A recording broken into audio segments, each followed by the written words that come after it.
Hey everyone, Road Breach here, and today we're taking a look at Robots the video game.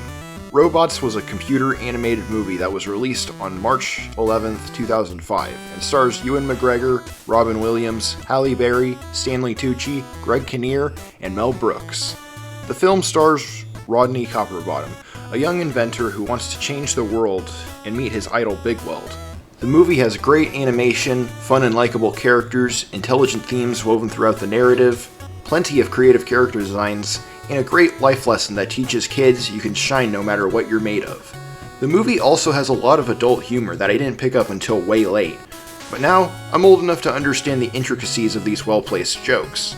The game was developed by Eurocom Entertainment and published by Fox Interactive and Vendy Games for the Xbox, GameCube, GBA, DS, PC, and PS2 on February 24th, 2005 to coincide with the movie.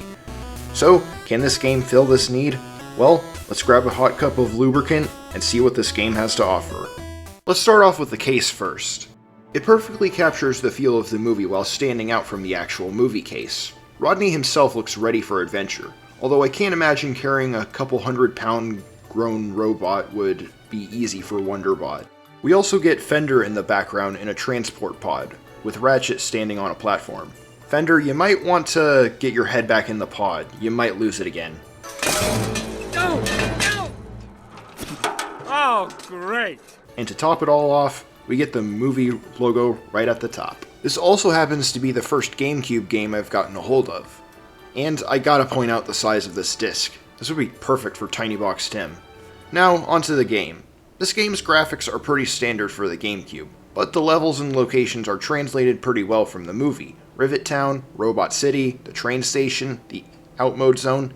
The returning characters are very accurate to their film counterparts on top of all this. The orchestral soundtrack really helps sell the grand scale of this world and the areas like the train station and Big Weld's factory. Unfortunately, a lot of the all-star voice cast didn't reprise their roles from the movie to the game. One glaring example would be Rodney himself. In the movie, he was voiced by Ewan McGregor. Well, hey, Tim. Who closed the gate? But in the game, he is voiced by Jess Harnell. Well, hey, Tim. Who closed the gate? It's never supposed to be closed. Jess Harnell also voiced Crash Bandicoot and Ironhide from Transformers 1. What are the odds I'd get another Transformers cameo in something completely unrelated to Transformers? He barely even tries to get into the ballpark of how Rodney sounds. He doesn't really even act like how Rodney does in the movie either. Rodney was more reserved. He didn't really have a clever quip for every situation in universe. There's an adjustment for you. My dad taught me that. Take that! Recycled! Where'd you get your license anyway? A box of breakfast cogs? Heavy Metal Smackdown! Cleaning up the city! But even though it's out of character, I do appreciate the Terminator reference. The Rodinator!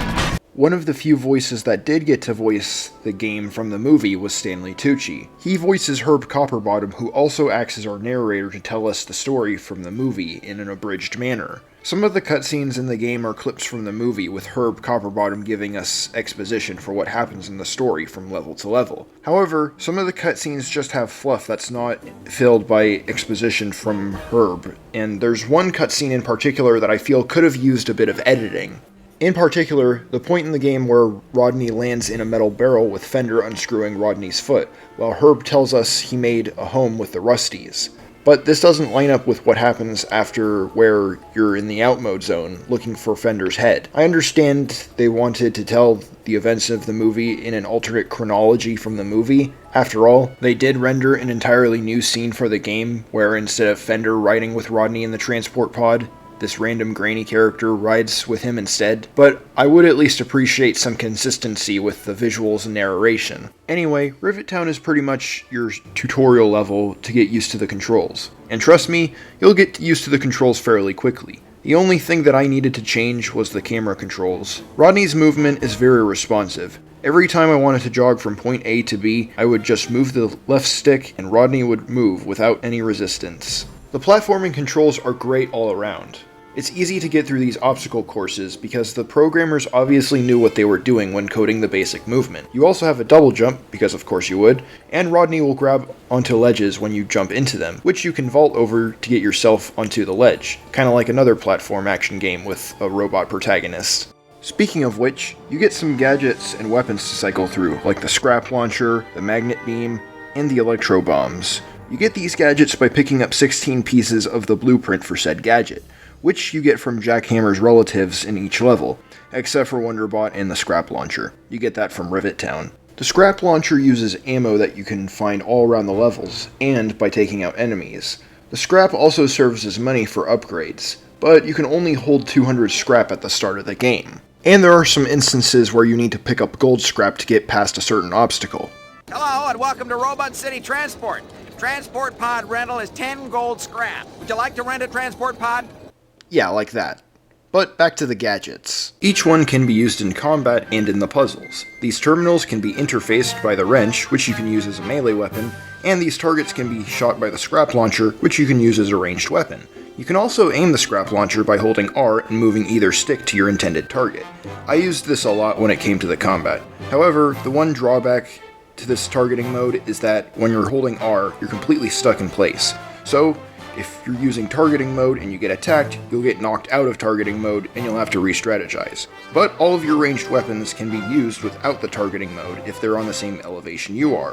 One thing I appreciate overall is the fact that you can switch between ranged combat and melee combat on the fly, just by pressing either attack button. Kinda like Transformers Devastation in that regard. The combat is pretty simplistic, all things considered, but you still need to put some effort in to stay alive, especially when it comes to the boss fights. But we're not there yet, so pump the brakes. You'll also notice that there's a gauge next to your health bar. This indicates how much energy your beam weapons have when you get them later in the game. You use the magnet beam to move boxes that have a magnet on them to act as platforms to reach inaccessible areas. You can also hold the button down to pick up enemies and drop them to easily dispose of them. There's also a lightning gun called the Electro Shot that can be used to power old machinery or be used as a powerful weapon.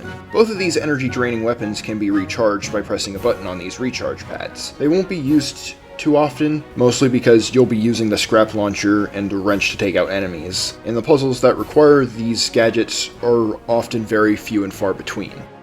Now what about Wonderbot? Well, when you get into Robot City, there's this robot that'll give you plans for a Wonderbot remote. This allows you to take control of Wonderbot when you press the action button on one of these pads. You end up needing to electrocute Wonderbot in order to activate machinery, which I don't like doing because it makes me feel bad. There's also this Wonderbot trick which I didn't use, because it wasn't until later that I found out that it only makes Wonderbot do Fortnite emotes. The manual explains this in the shop items section under the Wonderbot trick chip as, quote, something to entertain you.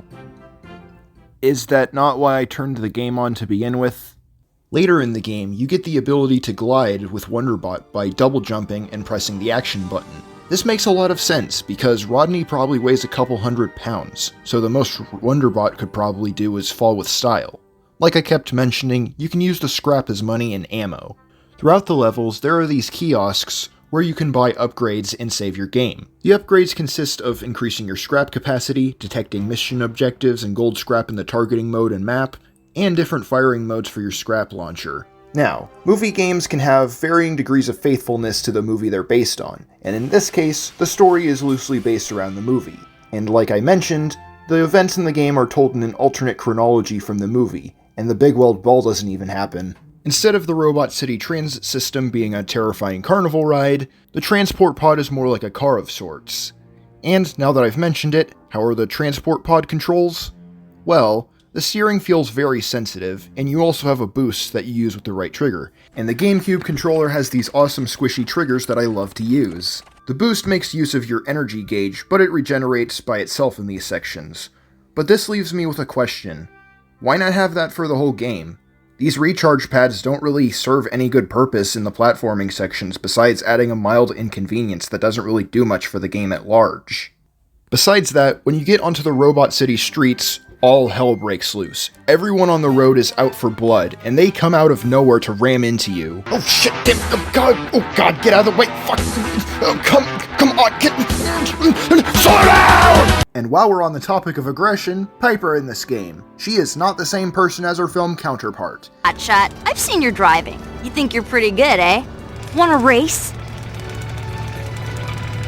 You don't stand a chance. Let's go. Ha! My Aunt Fanny drives faster than you. Lucky, that's all. Take this as a reward. Listen, you better not tell anyone about this, or I'll find you, and then there'll be trouble. In the film, she was kind of awkward around Rodney. She thought he was cute, but in the game, she's gone from, "Oh wow, he's kinda cute, I hope he likes me too," to, "I'll kick your skid plate all the way to Timbuktu, you clunker!" like, holy hell, who put sand in your gears? One plot point that's fairly similar to the movie is when Fender needs a new neck joint, but Jackhammer is out of stock as a result of Phineas Ratchet, the new Big Weld Industries CEO, discontinuing spare parts to sell expensive upgrades to establish the movie's theme of greed. In the movie, Rodney agrees to fix everyone who needs it, but in the game, Rodney ends up using Jackhammer's transport pod to collect spare parts in the sewer. And the controls are now different from the transit sections. Instead of controlling like a car, you now roll around like the ball you're inside of. And you can jump. To be honest, I feel like this is only here to add variety. Sure, it does make what would normally be a platforming section more challenging, but it doesn't serve any good purpose for the narrative. Can we talk about the boss battles now? I'm glad you asked, Lou. The first boss fight in the game is with a sewer maintenance spot that stole Jackhammer's last invention, and we have to fight him because Jackhammer supposes that he won't give them back without a fight because the fumes down here have made him crazy. The fumes down there have made him pretty nutty, so I doubt he'll give them back without a fight. I'd say it's more because he decided to steal them at all, but whatever. This boss is fought by predicting where he's going to be and by hitting these cannons to knock off his health. By his second phase, he starts shooting you with these dogs that you have to deal with on top of shooting him with these cannons. The cannons have a 1-second delay from you hitting them and them actually firing, and they have a cooldown time of 4 seconds, which makes this boss fight take a long time. I died here 7 times, mostly due to me not fending off the dogs like an incompetent jackass. Also, if this guy's a sewer maintenance bot, why does he have a wrecking ball like Bulkhead from Transformers Prime? Much like the movie, Rodney ends up going to Big Weld's house to try and convince him to take back Big Weld Industries from Ratchet. But instead of Big Weld telling Rodney it's a lost cause, he ends up agreeing with Rodney to take back control from Ratchet. What? It can't be true! Let's see what Ratchet has to say about this. Oh god. What did I say about Jess Harnell voicing Rodney in this game? He barely even tries to get into the ballpark of how Rodney sounds. Yeah, no, Jess Harnell at least makes an attempt to do a voice that sounds like it should be coming from this body. Nick Jameson, on the other hand, really wasn't the right pick for a Mel Brooks sound-alike. After a level rolling down Robot City streets trying to fix Big Weld, like in the movie, and a level navigating our way through the chop shop, we end up fighting Ratchet. But before we fight him, we need to take down his super sweepers by shooting them in the eyes. I'm gonna point it out, the super sweepers in this game look very different from how they do from the movie. This boss fight locks you into the first person mode with infinite scrap, and while you try to shoot the sweepers in the eyes, the sweepers will also spew out enemies that you've already fought. I died here so many times that I don't even want to count. But after perseverance, I defeated Ratchet and all the Robot City outmodes rejoiced. He really did prove that you can shine, no matter what you're made of. And now I'm going to consult the Computer Access System Loader, or Castle for short. So, Castle, how long is the movie? Robots the movie has a runtime of 1 hour and 31 minutes. And how long's the game? Robots the video game takes around 3 hours to complete. Yeah, seems about right. But there's also behind-the-scenes videos you can unlock from the kiosks in the levels. For the most part, it's just the actors they got from the movie talking about their roles. But the first one you can unlock has some people behind the movie talking about how they went about showing the developers what they had early in the process of making the movie. And overall, this game is pretty good. Most movie-based games tend to be pretty bad, but Robots the video game is one of the better specimens in the genre. While the game isn't a substitute for the movie, the game is still a fun puzzle platformer that I would highly recommend. Thanks for watching, and gotta zoom.